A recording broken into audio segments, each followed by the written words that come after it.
जय हिंद दोस्तों।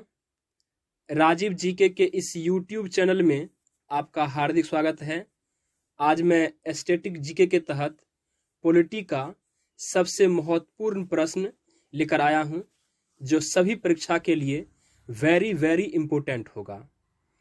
आज मैं जितने भी प्रश्न को कवर किया हूं, वे सभी प्रश्न प्रीवियस ईयर में किसी न किसी परीक्षा में पूछा गया है, इसलिए सभी प्रश्न अपने आप में काफी महत्वपूर्ण है।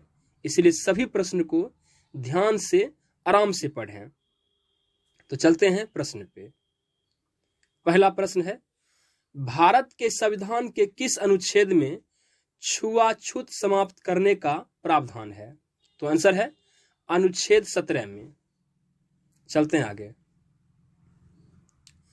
कंट्रोलर एंड ऑडिटर जनरल, जिसको हिंदी में नियंत्रक एवं महालेखा परीक्षक कहते हैं, ये कब सेवानिवृत्त होते हैं? तो आंसर है नियुक्ति के 6 वर्ष बाद या 65 वर्ष आयु पूरी होने के बाद।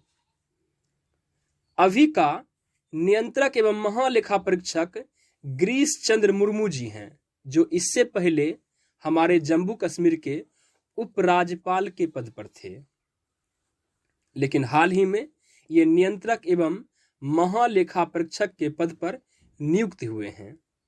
इससे पहले राजीव महर्षि जी नियंत्रक एवं महालेखा परीक्षक के पद पर नियुक्त थे।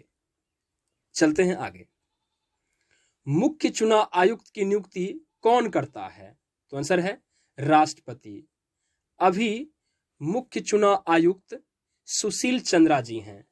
इनसे पहले सुनील अरोड़ा जी थे, जो अभी हाल ही में गोवा के राज्यपाल के पद पर नियुक्त हुए हैं।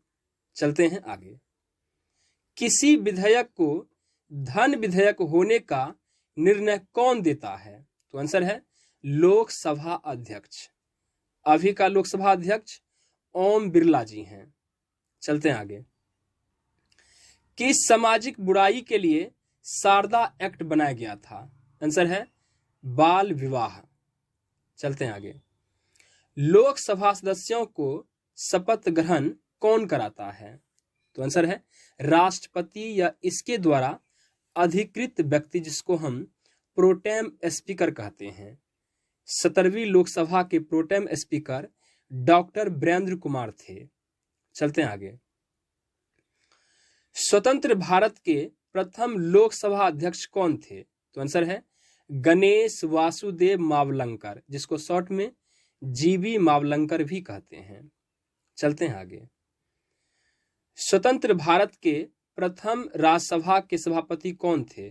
तो आंसर है सर्वपल्ली राधाकृष्णन, क्योंकि सर्वपल्ली राधाकृष्णन जी हमारे भारत के प्रथम उपराष्ट्रपति थे, और उपराष्ट्रपति ही राज्यसभा के सभापति होते हैं। और अभी के राज्यसभा के सभापति एम वेंकैया नायडू हैं। चलते हैं आगे। संविधान के किस संशोधन के द्वारा संपत्ति के अधिकार को मूल अधिकार की श्रेणी से निकाल दिया है? तो आंसर है 44वें संशोधन के द्वारा। चलते हैं आगे।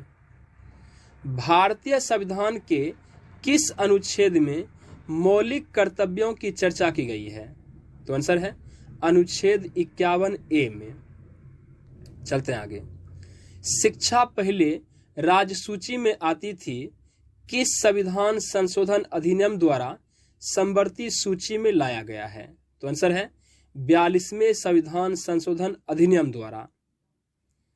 अगले वीडियो में मैं आपको संघ सूची, राज्य सूची और समवर्ती सूची के बारे में बताएंगे।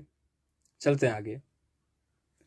भारत के प्रथम लोकसभा अध्यक्ष कौन थे? तो आंसर है एम अनंत शयनम जी। चलते हैं आगे। पंचायती राज प्रणाली किस पर आधारित है? तो आंसर है सत्ता के विकेंद्रीकरण पर। चलते हैं आगे।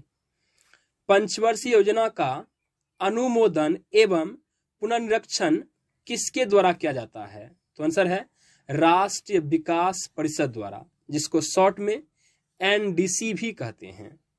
चलते हैं आगे। विधान परिषद की कुल सदस्य संख्या का कितना भाग विधानसभा से चुनकर आता है? तो आंसर है 1/3 भाग। चलते हैं आगे। किस अनुच्छेद के अंतर्गत राष्ट्रपति का चुनाव होता है? तो आंसर है अनुच्छेद 55 के द्वारा। चलते हैं आगे। राष्ट्रपति पर महाभियोग चलाने हेतु कितने दिन पहले उसे नोटिस देना होता है? तो आंसर है 14 दिन।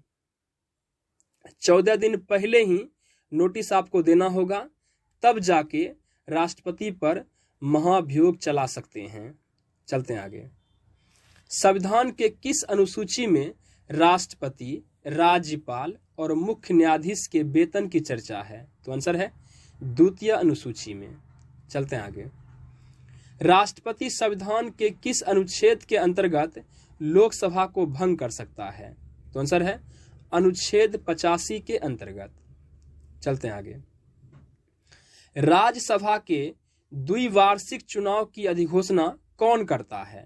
तो आंसर है निर्वाचन आयोग, अनुच्छेद 324 के तहत। चलते हैं आगे। भीमराव अंबेडकर ने किस मौलिक अधिकार को भारतीय संविधान का हृदय और आत्मा कहा है? तो आंसर है संवैधानिक उपचारों का अधिकार। तो आज के लिए बस इतना ही। तब तक के लिए आपको बहुत बहुत धन्यवाद। अगर यह वीडियो आपको अच्छा लगता है तो इसे लाइक, शेयर और कमेंट और सब्सक्राइब जरूर करें।